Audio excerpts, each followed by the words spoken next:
Please be aware we are going to be discussing spoilers for God of War Ragnarok pretty much right off the bat. So if you have not played the game yet and do intend to, please skip ahead to the timestamp on screen now, where we will do the final wrap-up and review and be a bit less spoilery. Ragnarok, my balls in your mouth. That makes zero sense.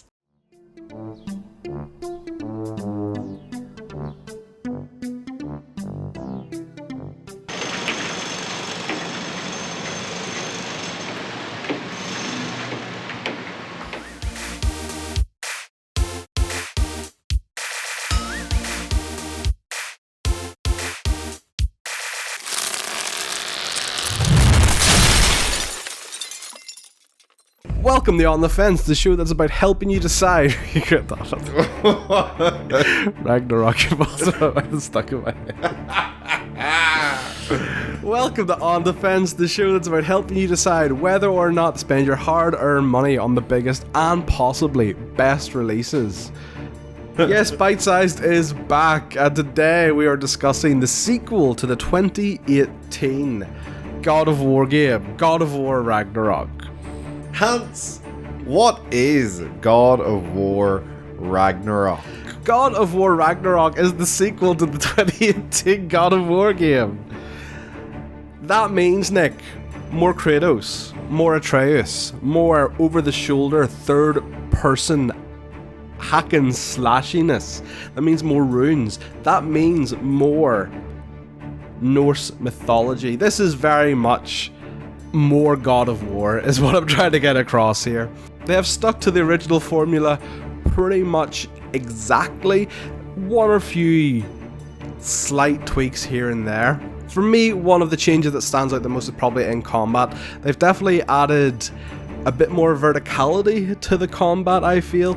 Less kind of one level ground arena that bad guys will spawn in. They have tried to add in, levels and ledges, so you'll be using Atreus a bit more in combat to try and knock down enemies from ledges. Not only that, but they've also added like a drop attack into the combat to take advantage of your position if you are higher up.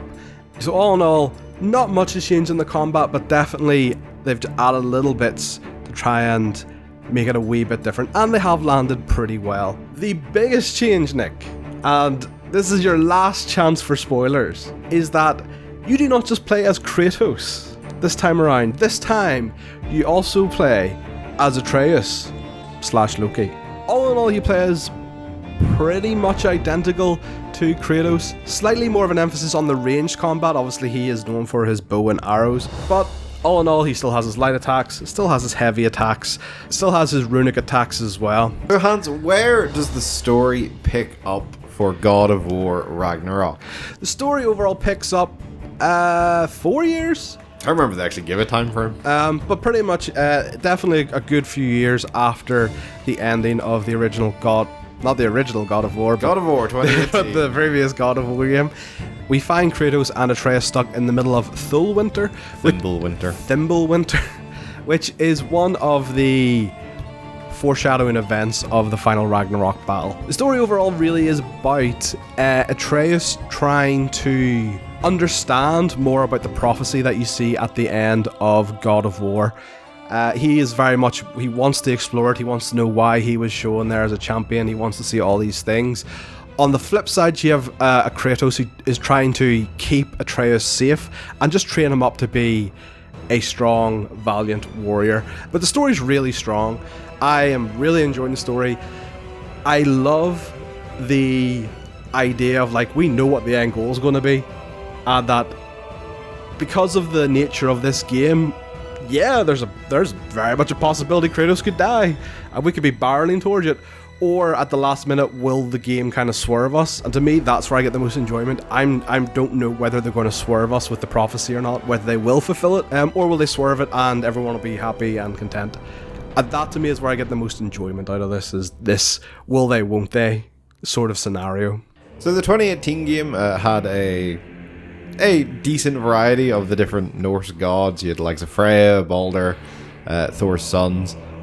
Is there new characters been introduced? Have they dipped into the wide pantheon of gods and myths that go throughout Norse mythology. Yeah, they have definitely picked up the obvious absentees from the previous game. So Thor and Odin appear pretty much right off the bat in this game, and they are not the Marvel iterations of these. So everyone kind of associates Thor and stuff now with, you know, Chris Hemsworth from the Marvel films. This is not him. This guy is a fucking lunatic and just wants to batter Kratos. But other characters as well that are introduced would include Tyr, which is the Norse god of war. And again, they kind of invert your expectation of this. With Tyr, you expect him to be very much almost like a mirror image of Kratos. This big, beefy, brawny bastard who just wants to battle people.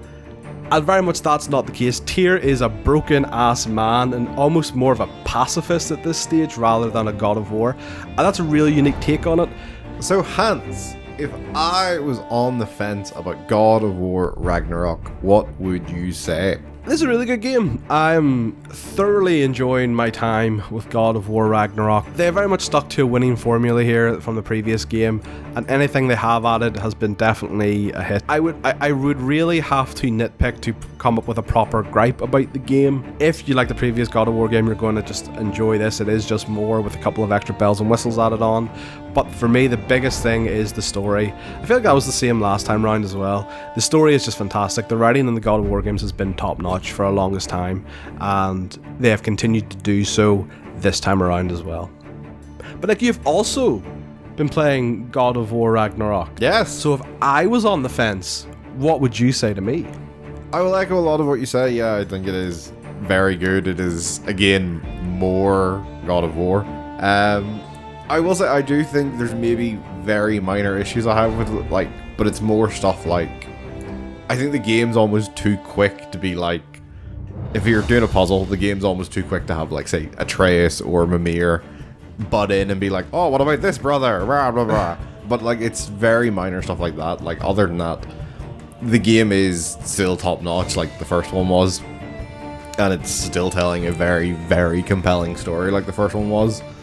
Yeah, like, as you said, like, the things I would complain about are very, very minor nitpicks in the grand scheme of things, so they're not really worth... Like, they're not the sort of thing that's going to sway your opinion on actually buying the game. They're just stuff that might be incredibly minor annoyances whenever you're playing.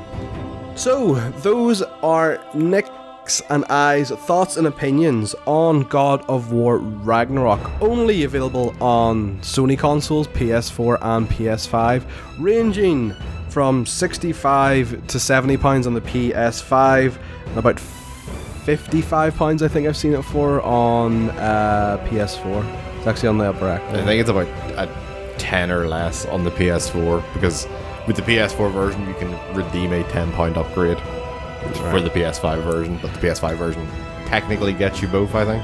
But yes, thank you very much for joining me, Nick. No problem!